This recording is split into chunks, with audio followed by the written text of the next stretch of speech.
इथों ना कमीज ला अब्दुल्ला पता लगे माड़ा विखाना पुत्र बड़ा फायदा होना है बड़ा करना ना इथों चल ठीक है नहीं खा लेने चौल भी लैके जाने वेला मियाँ शकूर ने तेरे वास्ते चौल भेजे ने इत्थे रख दो मियाँ जी दे कोल वेला मैं भी तेरे नाल खान दिया वा भी अब्दुल्ला मैं भी बुरके खुआवांगा यार ऐ ला अब्दुल्ला मूँह कर खुला अब्दुल्ला दे बदकिस्मती है कि जमांदरू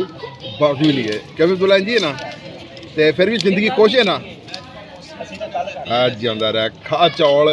बह के मसीत के कोल बह तेन दो बंदे खवाने वाले ने मूँह अड्ड जिंदा रह ओहो हो अब्दुल्ला का तो मूँह भर गया जिंदा रह अब्दुल्ला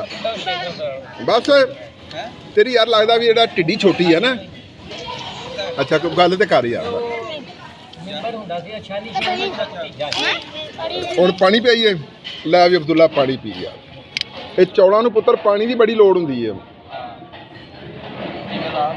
ओए ठुड्डे ना मारो पिछों चौल भी फड़ ला